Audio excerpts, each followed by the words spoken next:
Fox News is doing its best to rewrite history and pretend as though what took place on January 6th, all those videos that we saw with our own two eyes weren't real. In fact, nothing serious happened on January 6th.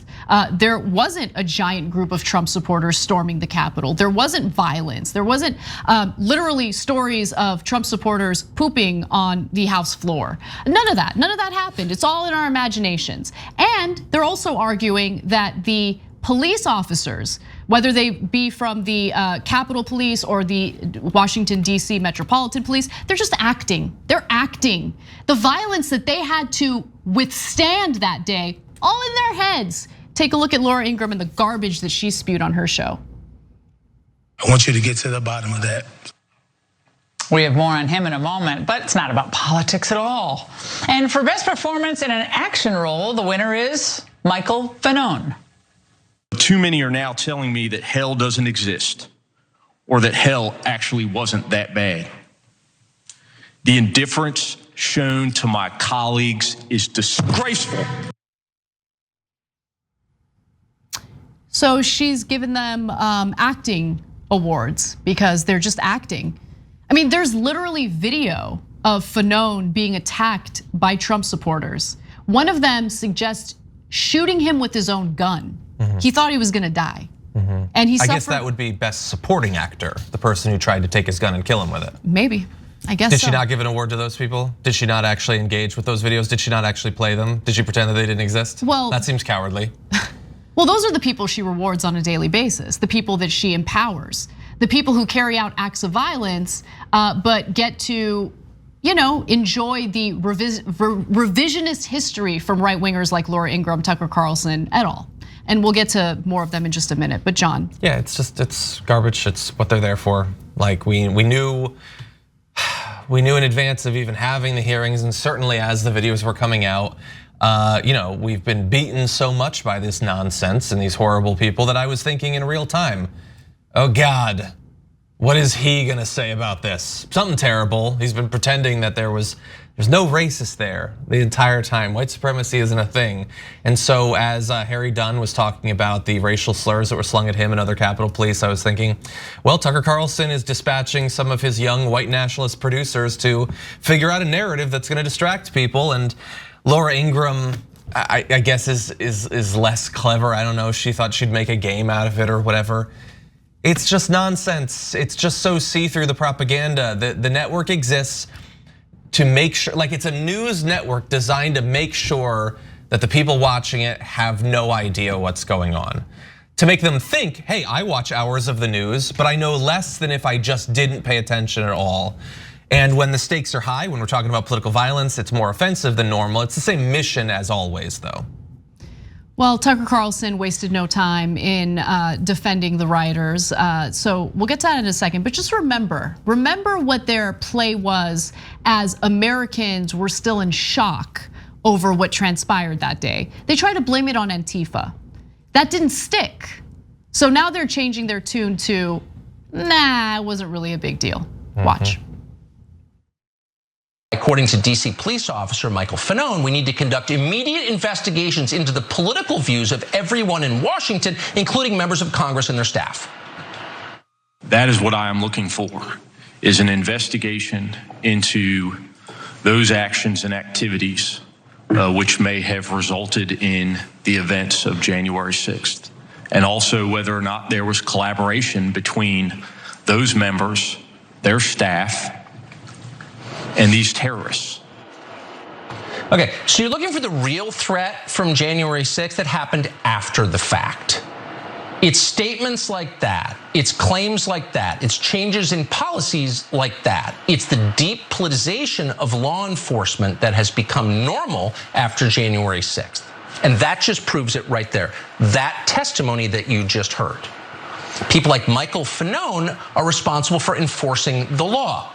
As a reminder, that's it. They don't make the law, they enforce the law. And yet you just heard him call for some sort of ideological inquisition into people he doesn't agree with in Washington. And that is unacceptable, and it should make you very nervous. No, this isn't about political disagreements. This is about a group of Trump supporters storming the Capitol and using violence against officers like Fanon. Like trying to do it to politicians, yeah. I mean, this is not about like, oh, this is a free speech issue, and Officer Fanon just happens to not like free speech, and he's going out. No, these are violent people who did violent things on January 6th, and he wants them to be held to account.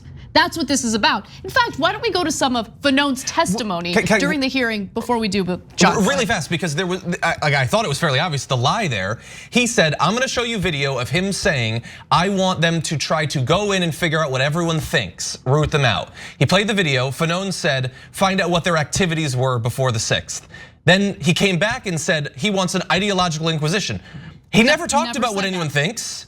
Nope. He said, what were your activities? Did you coordinate with a specific group of criminals? The fact that Tucker isn't interested in that is questionable in its own way, but he lied to his audience before and after the video. And unfortunately, some conservatives probably thought it came out of that thinking, yeah, he did say I want to know what everyone thinks, when he never said anything close to that. It's actually pretty incredible because I've been noticing that tactic more and more, where someone will claim that they're about to play a video that shows something. They play the video, it doesn't show what the host claims it shows. Yeah.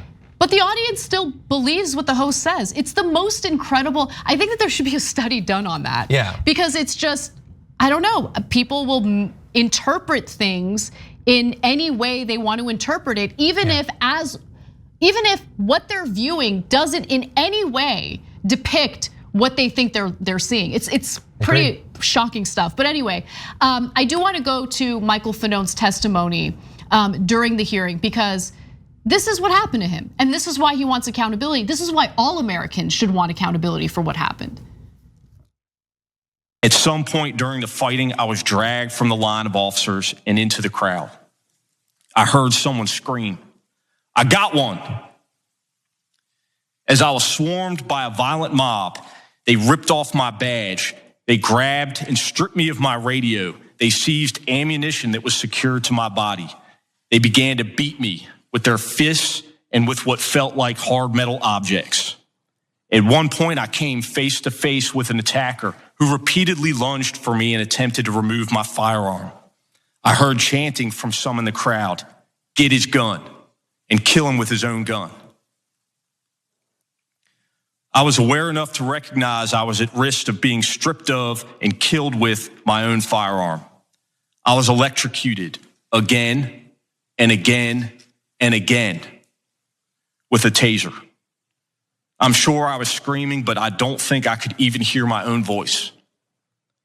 My body camera captured the violence of the crowd directed toward me during those very frightening moments. It's an important part of the record for this committee's investigation and for the country's understanding of how I was assaulted and nearly killed as the mob attacked the Capitol that day. And there's video showing everything that he talked about in that testimony, okay? So, thin blue line, support the cops if there's a controversial story involving a cop shooting and killing an unarmed black person. That's when they support cops. That's when right-wingers, that's when Fox News, they love the cops. Let's support the cops all the way. But they will abandon police. They will refuse to support police if their beloved Trump supporters are using brutal force against them. Because they gotta support the Trump supporters, right? That's where the money is. They're so scared of Trump's base. And who knows what Tucker Carlson's future political aspirations are? I don't know. I mean, he likely could run. Why? I don't know why he would. He's making so much money doing a far easier job. But yeah, it's just the whole thing is so incredibly cowardly. Tucker Carlson is a massive coward. He's not gonna play any of the video.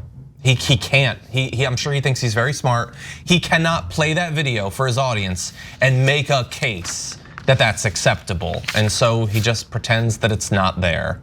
And running from reality is not an alpha thing to do.